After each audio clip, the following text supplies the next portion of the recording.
remembering my experiences all throughout. So I've seen Aishu, Jatin chill in their internship. The entire first reading properly.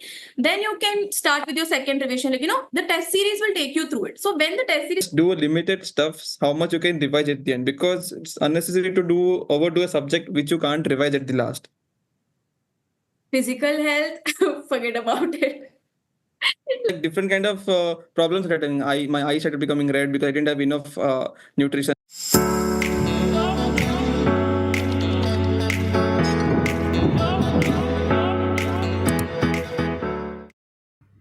Do you enjoy learning without distractions? Download our app now.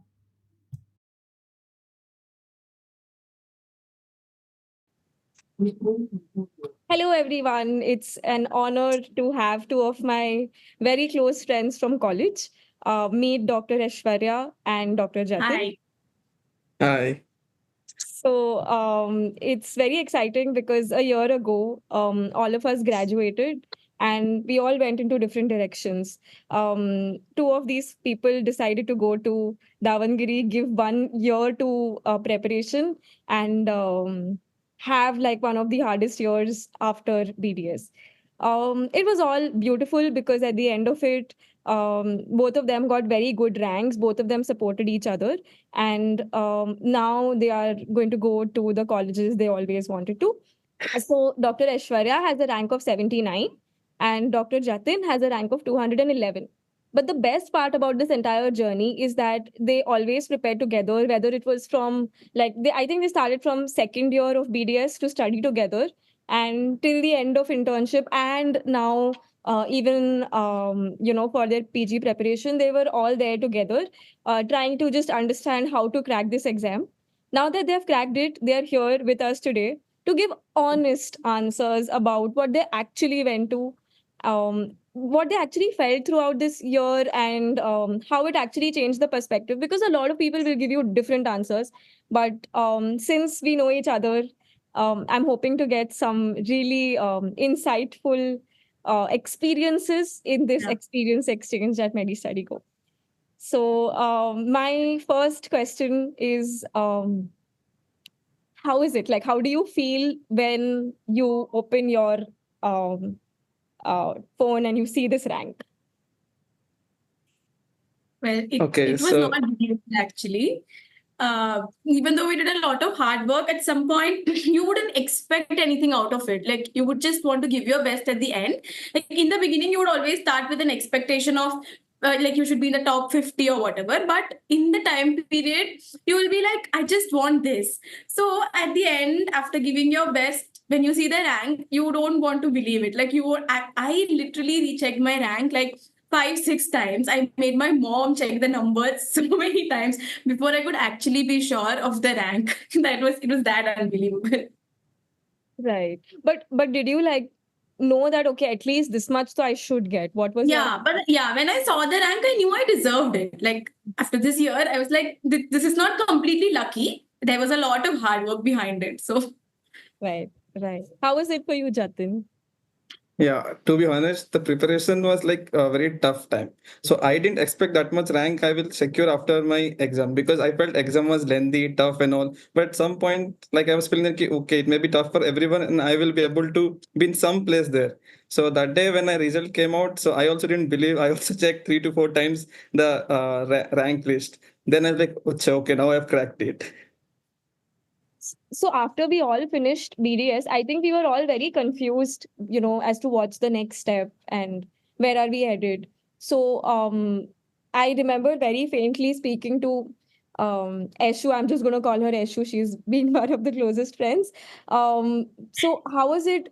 I mean, I remember that we've had discussions of Australia and, how there are so many exams to give and so many pathways that open up after your BDS. So, how was it that you decided that, okay, this is what I want to be doing? I want to give an exam like NEET and I want to ace it. I think Jatin can answer this. Okay, so to be honest, during my internship, I was also looking for like going to Dubai or UK or Canada, as everyone was looking for it. So I was like, should I do in MDS in India or should I just try anything outside abroad? but I was very confused. Then it was I would like throughout year I did some research and talked to some people who are outside, and then I was like, no, it will be difficult for me to go from India to be settled there with new people, new places, weather and all.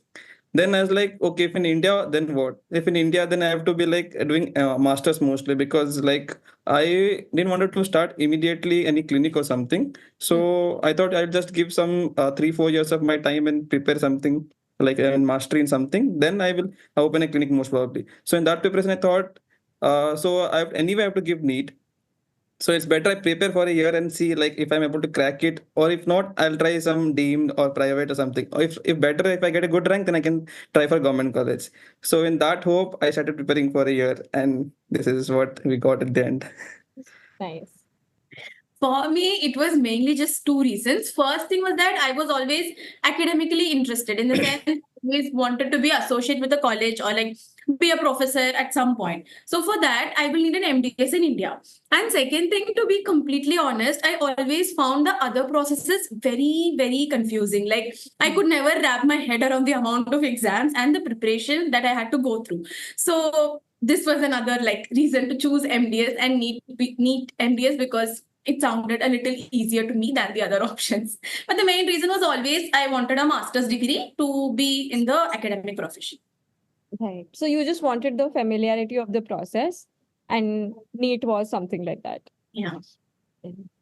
So when did you decide that this is like I remembering my experiences all throughout. So I've seen Aishu, Jatin chill in their internship, because other people would give it a try, that let's go and let's at least open the book, or let's at least pretend to open the book.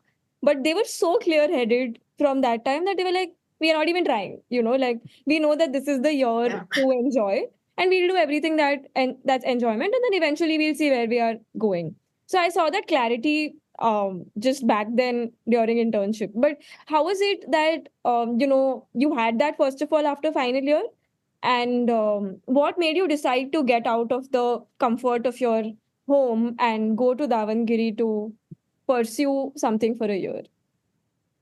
So I had made this decision because I knew if I wanted to study during internship, I wouldn't do it with my entire heart. And when I don't give my whole heart to it, like I wouldn't be completely oriented for studying. So I was like, I'll either pick this or pick that. I can't do the midway. So that's what I did. I bought Pulse though. I just didn't open it. So I just chilled for the entire year. And because of that, I had the motivation for the next 1 year. Like most of the times I just told myself that you chill. You had your time for 1 year. Now it's time for you to study. So that's why. And one more thing was, I think we both wanted offline coaching, like online from home. There is always this comfort zone at your home, and you are away from everybody, you are away from people who are actually studying. So in that case, it might be difficult for you to push yourself more and stay in the same path. So, and Davangere was the only place which was offering the offline course. So that's why we chose. And one more reason was, in offline, we could be together and study, since we were very used to studying together. And that's how we ended up in Davangere. Nice, nice. What about you, Jatin? Was it very similar? Yeah, it's like, see, in doing internship, I joined a course which I did. I attended the class only for first week, I think. First week of internship. Then I didn't study at all. I didn't never logged into that account of for coaching issue. Nothing I did. After 2 3 months, I purchased Pulse. I didn't even open the wrapper of that. So like we were like, okay, we'll chill in internship because this is the last year you meet your friends and have some time together. So like, okay, we'll chill with our friends and have a good internship year. But I remember last year NEET, 2 days before the NEET exam, we opened the book and we opened. So what we'll start with to study like some revision for NEET 2023. So like she and me opened the oral pathology, that syndrome table. We only studied 4 syndromes or 5 syndromes. It took us a whole day to remember that 4 syndromes. But then we appeared exam. Then from that, I think 2 questions came. Still, I didn't remember that syndromes what I studied. Oh my God. Then yeah, then it was like, okay, I think we should give a try for the next year and see what happens. And home was never a place for me to study, because during my childhood also I always stayed outside of my house, like in hostels and all. So I'm never comfortable at home for studying. And so I thought it's better to go for offline class. And Davangere is the only place where there was offline where people come, take a PG or hostel, they stay and study with libraries and all. So that's how Davangere happened. That absolutely makes sense. I mean, both of y'all decided to really enjoy and make it a point that you don't regret that enjoyment also, and at the same time. So it's a good thing for the viewers who are watching, that either choose this or that, but choose wisely. It's possible.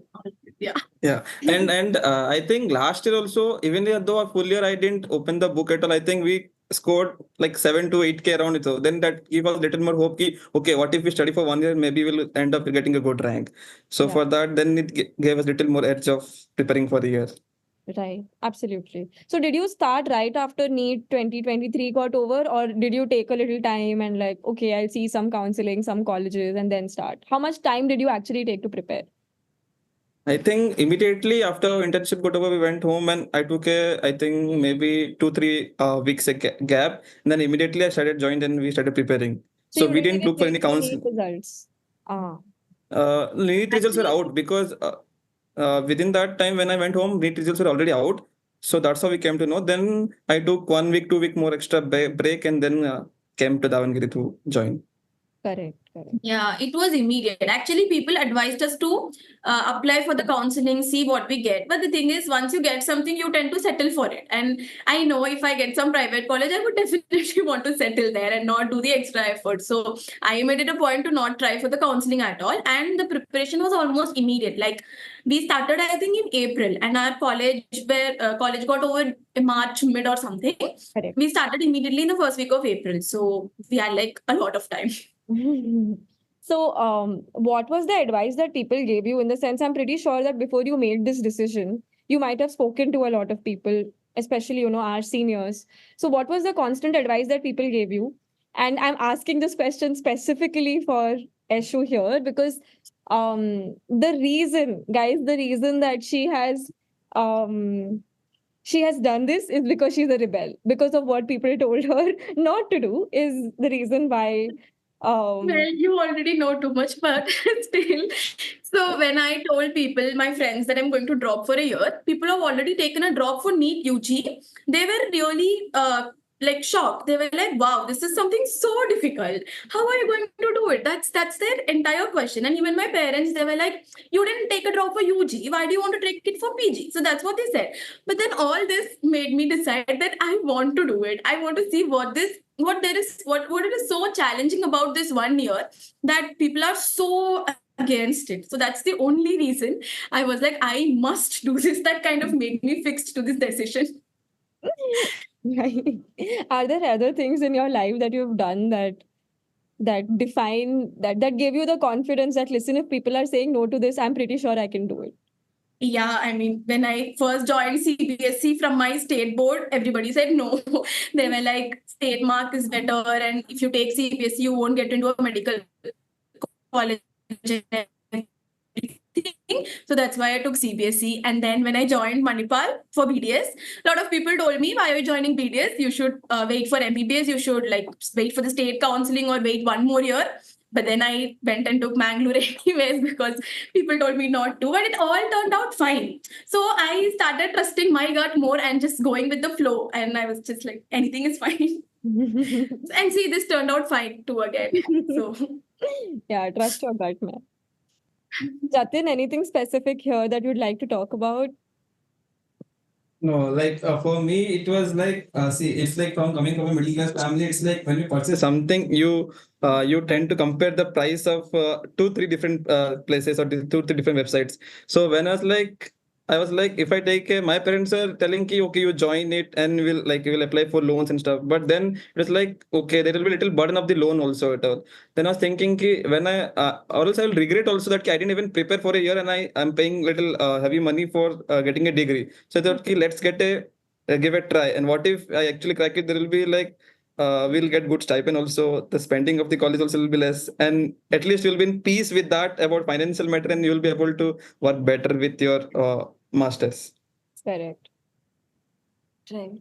So, speaking about finances, how was your 1 year experience, in the sense how much did it cost you to take coaching and living expenses and things like that in Davangere? Finances were not that much, to be honest, because like for on an approx, if you take an coaching, you will be around 30,000 rupees yearly only they charge around approx that I'm telling, and rest all will be for your food and stay mostly. So it will be like monthly, if you say around 15 to 20,000 also, it's a good amount to sustain. So it's just a matter of 10 to 11 months, to be honest. Right. And how did Definitely your cheaper than Bangalore. Oh, yeah, definitely.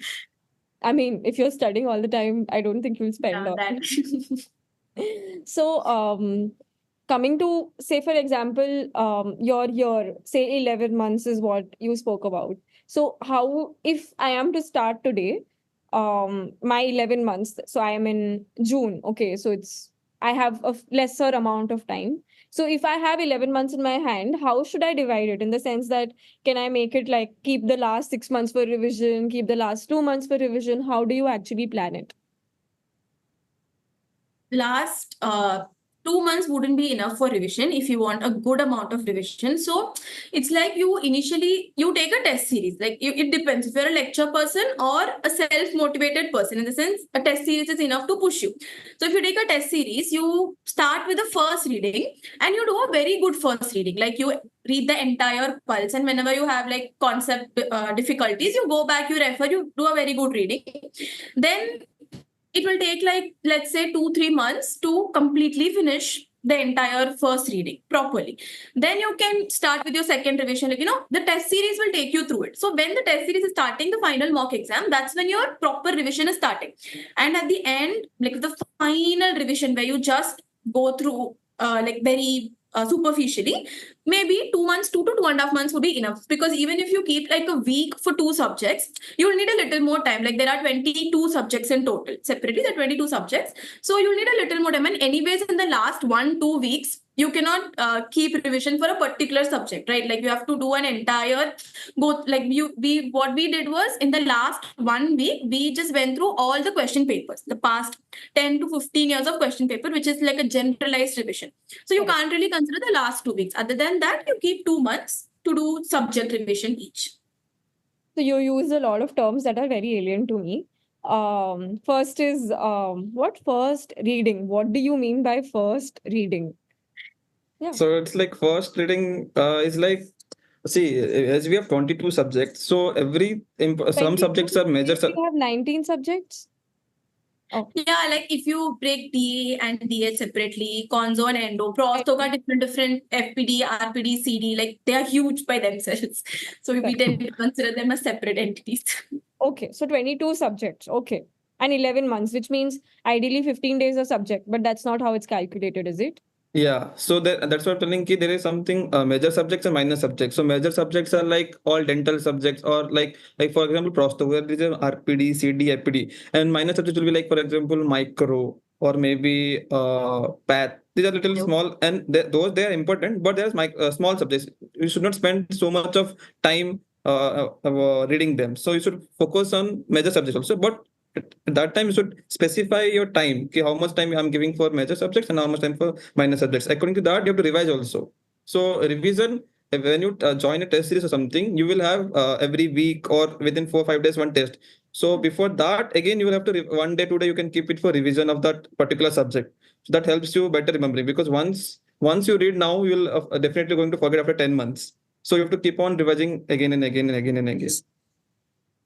So, no, I come back to the question. I don't know what first reading only means. Am I supposed to open my textbook? No. Am I supposed to open Pulse? What do you? No, first reading is Pulse itself. Like we would definitely recommend just following Pulse or any other book. Actually, there's so many books, but we followed Pulse. So if you're following Pulse, just follow Pulse. And when you mean by first reading, it's like you first go through the synopsis part. You read the entire synopsis, and while reading the synopsis, like there might be some terms that you're not at all familiar with. So you go back to your book where you have that picture memory sometimes, So you go there, you go through those concepts. So you finish the synopsis first.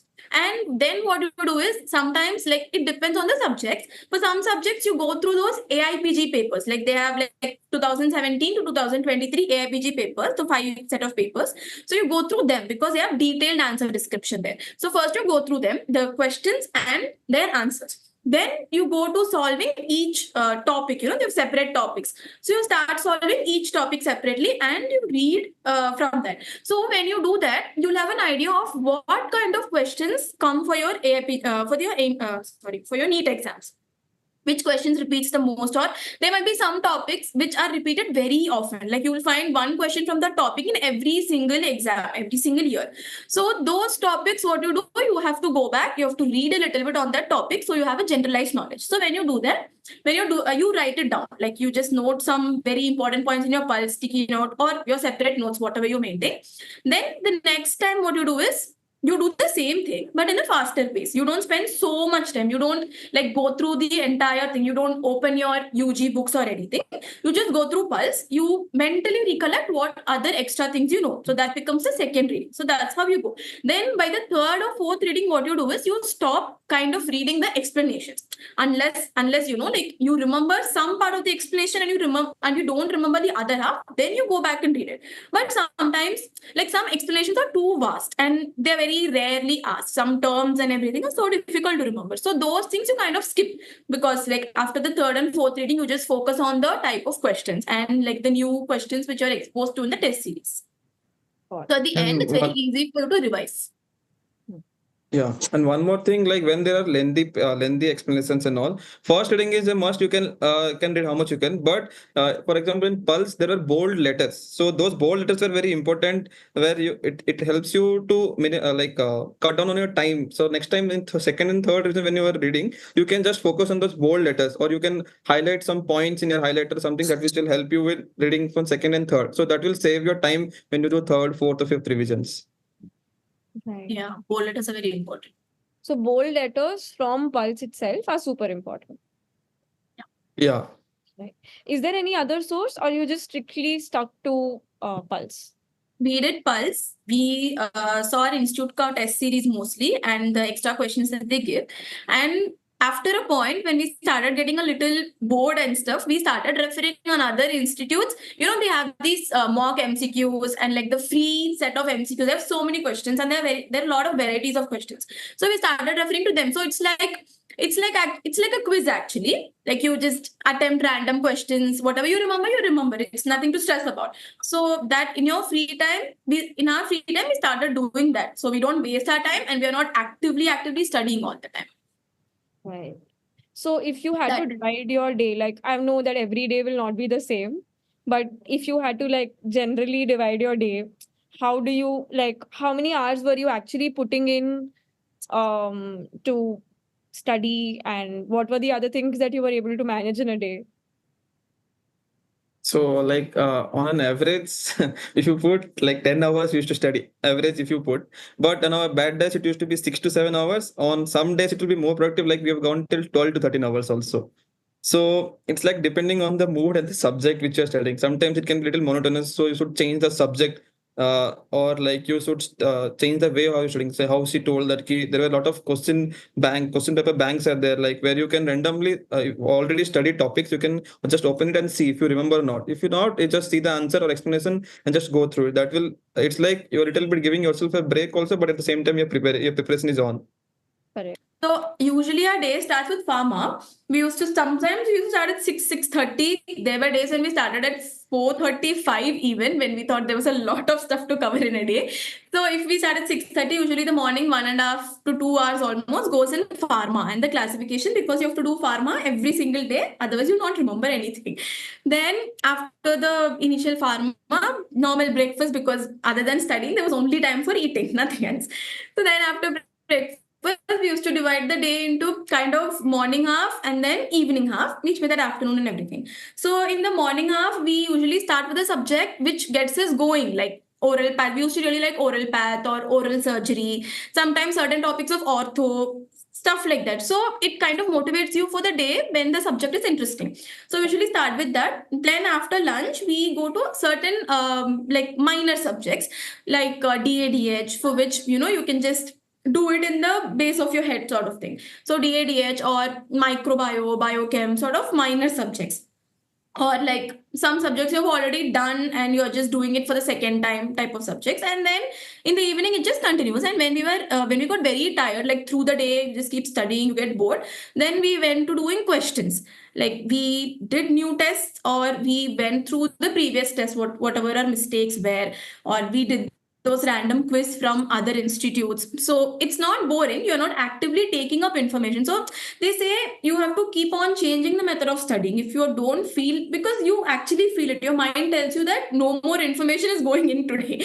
So then you kind of use whatever you have learned that day. So you do tests, so you just keep changing, where whatever source you get, you just keep solving. That's all. Then the routine continues every day.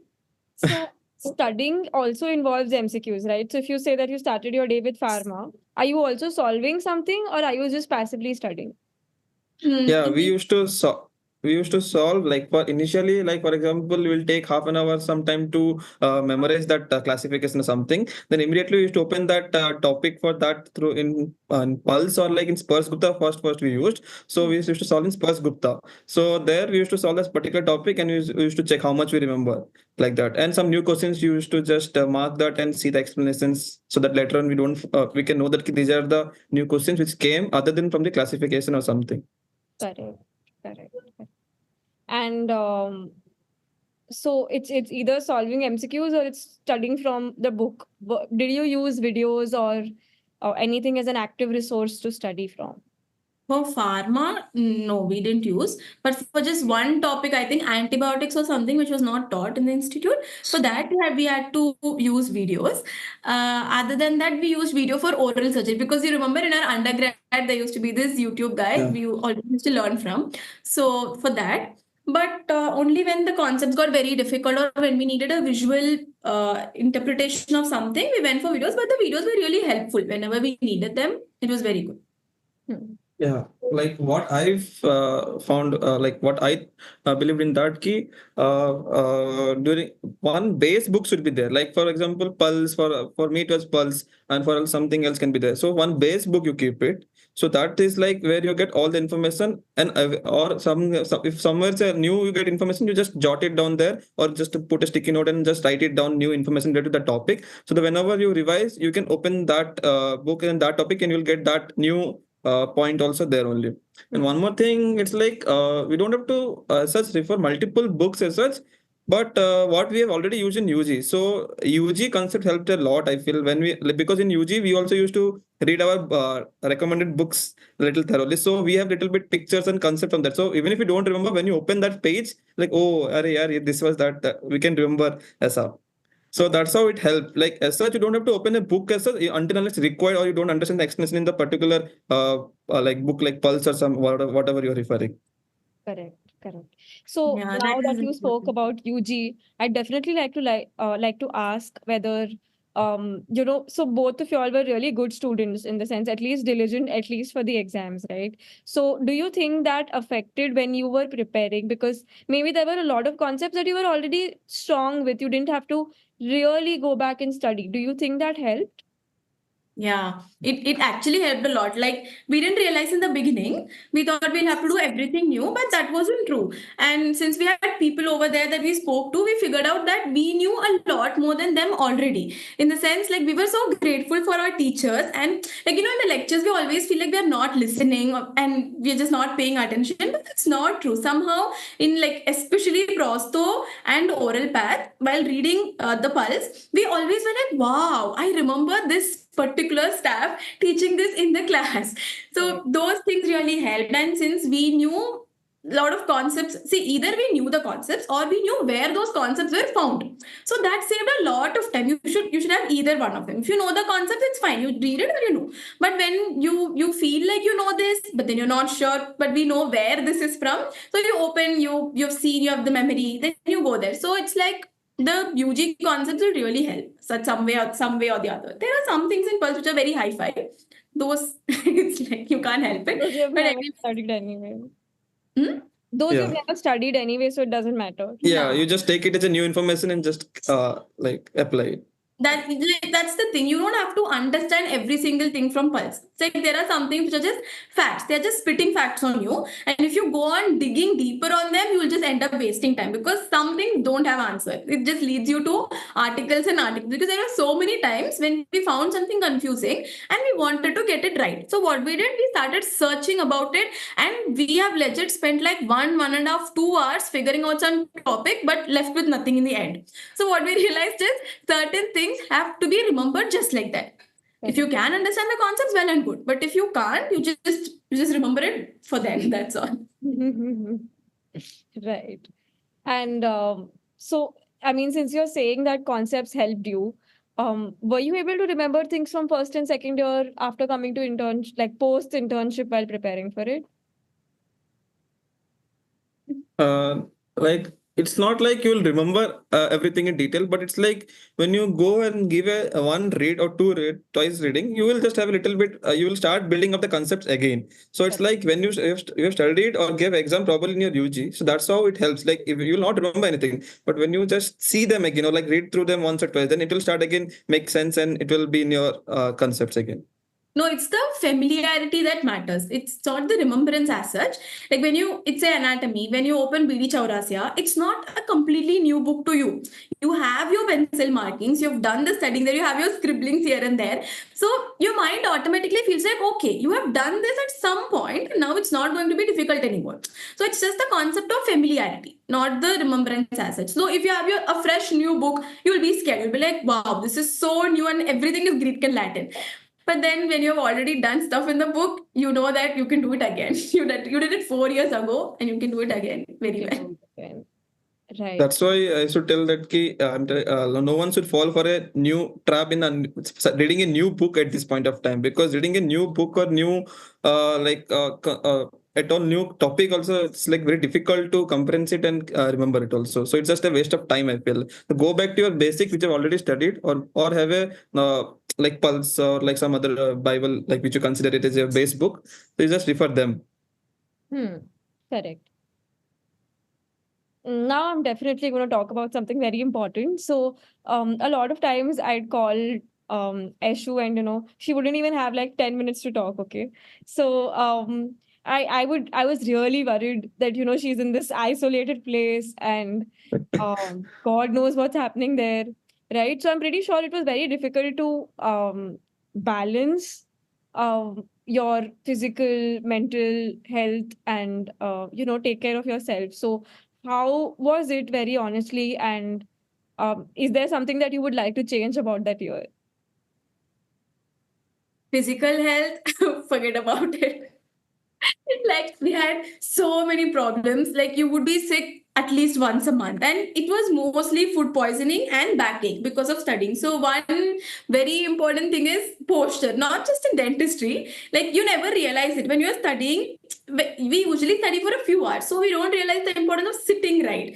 But then in Davangiri, when we studied for like 8, 9 hours in a stretch, the way we sat and the type of chair that we used really mattered a lot. Like we didn't even realize it that much.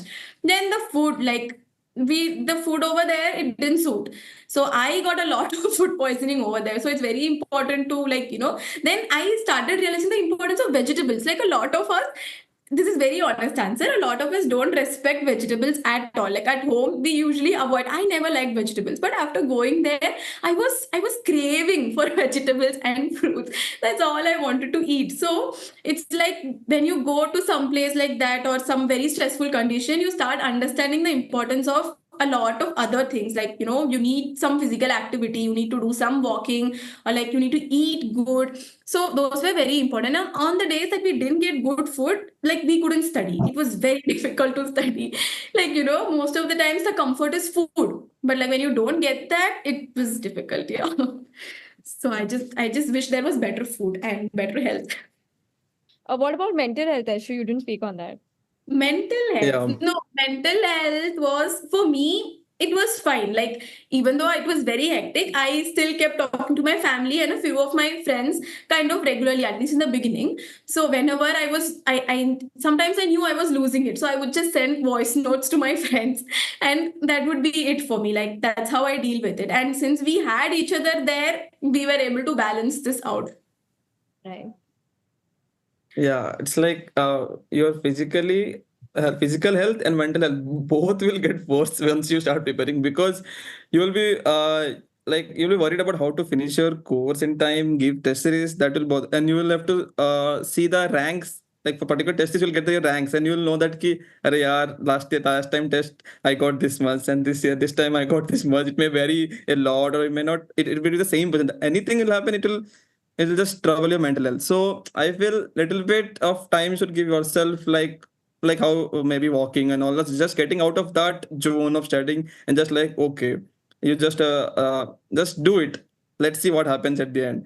But at the same time, physical health is also important, because like how she told that about the posture and all. Like, yeah, backache was very severe. I spent 2,000 to 3,000 rupees, I think, and purchased a good chair for me, particularly because I started having very Those backache. is very important. So physical food is also important, because you start getting your like different kind of problems starting. My eyes started becoming red because I didn't have enough nutrition there. So I started eating a lot of fruits, vegetables, vitamin tablets, supplements I started taking, because that's what we are lacking there. Food is the main thing which gives you a little bit of motivation to keep going and little bit of refilling your body. Yeah.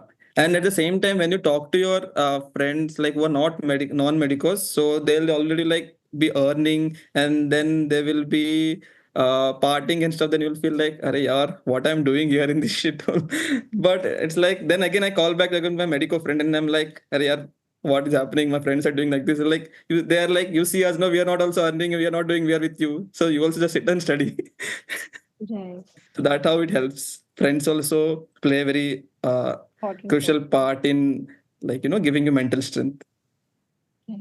So, the next thing that I definitely want to ask is about test series. I've seen a lot of people speak about regularly giving tests and ensuring that, you know, even though you don't know something, you end up giving a test. So, is that something that worked for you? Is that something you'd advise people to follow now Yeah, that you're on the other definitely. side? Yeah, definitely. Like, even we a lot of times felt like, oh, we didn't prepare this topic. Why should we give the test? But when you give the test, you know what to expect from the topic. Like, it works the inverse for you. Like, you've already familiarized yourself with the questions, with the sort of questions that can come. So when you do that topic, it's not new for you. You know what to focus on from that particular topic. Right. Okay. So, you do believe in the fact that you should give a test. Definitely, yeah. Right. And how frequently should you give a test, in the sense that once a week, or should you increase It the helps. frequency eventually? Yeah. So it's like when you start preparing, first few like 4 5 months will be, it's like every week you'll give one test of a particular subject, when you, so that gives you a time to finish one subject, because as you will be reading for the first time, no. So when you go for like as towards the mid of the preparation or towards the end, your test series will like frequently have to give. It's like every other day or every alternate day you'll start giving tests, because and that too you will start you will start giving two tests. For example, one for all marks or like all subjects, or one for only for pharma, or specifically for any particular topic which is very important. For example, PhD, some topics are very important. So you'll start giving those test series every alternate day. So that helps you. So that test series, giving a test frequency increases as you go towards your exam. Hmm. And so, is that like a 3 hour test, or how? Like, do you give it in the same hours as your exam is? Do you like have a way to go about planning your test series? In our institute, it was different. We didn't get 3 hours. The number of questions were the same as the final exam, but we got just 2 hours, and that was done to like increase the speed of our answering. But like, there were other institute papers also that we did. Those mock exams also we gave. There we had 3 hours. So it's like, if it's a complete set of exam, then you do it for 3 hours or 2 hours if it suits you. If it's encouraging you more, then 2 or 3 hours. But if it's like a small topic test, like 100, sometimes you do 100 question test if you're choosing a particular topic. So those things you have to one. So if it's an entire set, then proper you time the duration. And I think as you go towards the final mock, you should give the exam for 3 hours so that you know how to go about the time. Right. Yeah, actually, for me, time management was very difficult. So it's like 2 hours was very less for me. So I needed little more, like maybe 20-25 minutes more to just finish one note and have a little give a read or two other answers what I have answered. So I feel like you can keep in hand 3 hours how much you're getting, but you should try to finish max to max within 2.5, so that you will have half an hour to again go through what is required. So it depends, like 2 hours, 2 hour 15 minutes, 2 hour 30 minutes, but you should always have a buffer time, what I say. Right. So all these tests that you gave were given offline. You didn't give any of these tests online, right? No, we used to give online because we had an app in our tab or laptop, whatever we're using. So we used to give at particular time to start the test series, and we should start again. We used to give. Only the lectures were offline. Everything else. And how was the frequency of the lectures? When did you attend it and things like that? Okay, so the lectures in our institute, it was supposed to be twice in a week. And when classes don't happen for that particular week, they try to compensate in the next week. Sometimes it was just once a week and everything. But then again, see, like I told, it's very important to decide if you're a lecture person or you're not a lecture person. There is no midway. You can't force yourself to go to a lecture. So I, in the beginning, used to go to lecture, but then I later figured lectures are not working for me. Like I can't sit and grasp the lectures as it is going. And we used to get very sleepy. So then we wanted to use the time and study. So after a point, we actually stopped going to the lecture, and it didn't affect my preparation a lot. I was still doing better. So it just turns out I was not a lecture person. So if you are a lecture person, then you should go for classes that takes more lectures and breaks down every single concept for you. But if not, you do it on your own. Right. Yeah, and sometimes some of these institutes like have their recorded lectures. They record that lectures, and you can access anytime when you want. So if you don't want to attend the class that time, you can just keep it and watch later whenever you're free, or like when you are just bored of studying. So that may also help for some people if for time management. That we did do sometimes. Like when we were bored of studying, we used to just watch a small lecture, and it used to be fun. Right. And how was your experience in terms of the environment, in the sense that was that the environment that you'd like was it like a very stressful environment that you were put into, so you also reciprocated it by being stressful, or like how were your surroundings back in Davangere? So the environment itself, no, it's like how you take it actually. Because the environment, if I want to explain it to you, it's just a lot of people preparing for the same exam as you. Like wherever you go, you sit in a mess, there are people studying over there. You sit in the library, you sit in the park, even like there are a lot of parks in Davangere, and every park had somebody studying there. So everywhere you will see students. Like there used to be like times where in the 4:30 or 5 a.m. I used to get out of my house, and in front of my house there used to be a staircase where people used to sit and study. Like outside at 4:30, 5 a.m. they used to study. So it's like if you see them and if you get stressed, like if you feel like, oh, you're not studying or they are studying more than you, then it turns to be stressful. Like there were times when such thoughts got me. I used to be like, wow, everybody's studying and I'm not doing enough and stuff. But then it doesn't really matter. Like it depends the number of hours, the number of times you have to do something. It depends. It changes from people to people.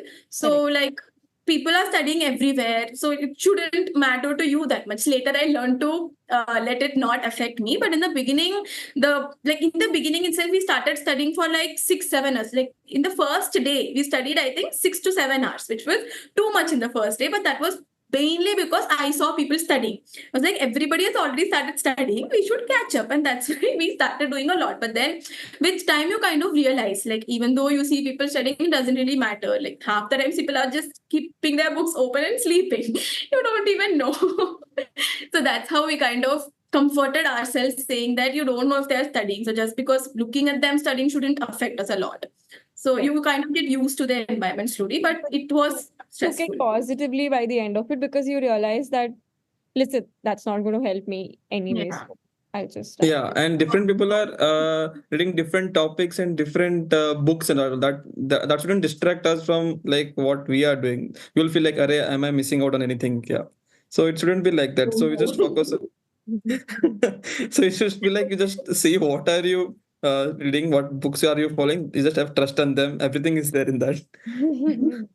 So when you have somebody to study with you, it kind of compensates. Like when I start having FOMO that, oh, I saw this person doing this book, maybe we should do it. And he would be like, no, we are not doing anything more than this. So it kind of kept reversing. So it kind of balanced out. If we didn't have unnecessary FOMO wanting to do everything that was available to us, because the amount of information in front of you, it's never ending. You're never going to feel like, okay, I know enough about this topic now. Because every time we opened Pulse, we saw some new information. Like till the last, we I think revised like 6-7 times. Even in the 7th time, we found new information in it. So the information is never going to end. You just have to know how much you know and then just be okay with it. You can't go on wanting to do everything, because I think talking to a lot of seniors, we got to know at the end revision is very important and you can't revise anything more than just the right amount. You just end up messing up everything altogether. So it's very important to just read that particular amount and stick to it and then see it all over again and again. Right. So yeah, that's a lot of information for somebody who is starting out. I really hope that this session, helps somebody else who is probably in the same boat that you guys were a year ago. But on that note, if there's one advice that you'd like to give somebody who's starting out right now, it's already June of 2024. So what would be your one piece of advice that you would want to just tell them that, listen, do this?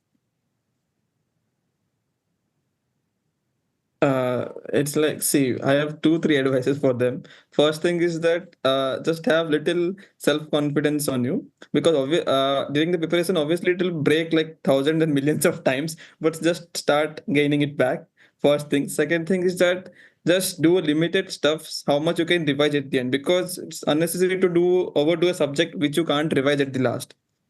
So, and third thing will be just like give a test series properly and review the test series, where are you going wrong, and just redo them, and have a small book or like a paper where you can write all your volatile topics and just keep looking at them again and again, because that's what you can see at the last one day before or 2 day before the exam. You can't open a book and see everything, so that will help you last minute revisions. Yeah. Right. One sentence is trust the process. Just completely blindly just trust the process. It's just 1 year of your life. At the end, whatever happens, happens. Like there's this quote that my roommate used to have, I think on her board or somewhere, which goes, what if I fall? The second line is, oh darling, but what if you fly? So it was very like, whenever you feel like, what if everything goes wrong? But there was also, what if everything was right? So you just believe in everything and just go. Just take the risk and let it happen. Definitely. Right. So thank you so much. It was definitely a very nice time to, reconnect after so many, not so years. Actually, thank you for making us relive all those moments in a good way, not about the stress, but like the good parts of it.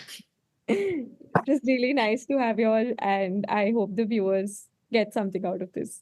And if anybody wants to contact them, just drop us a hi on Instagram. We'll connect you to them.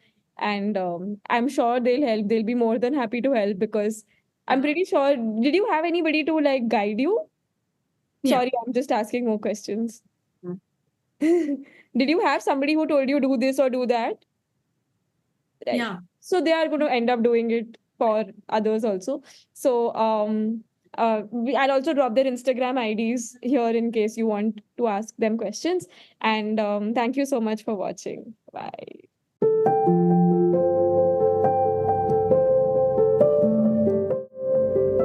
Wait, there's more. But before we go further down the rabbit hole, subscribe to our channel.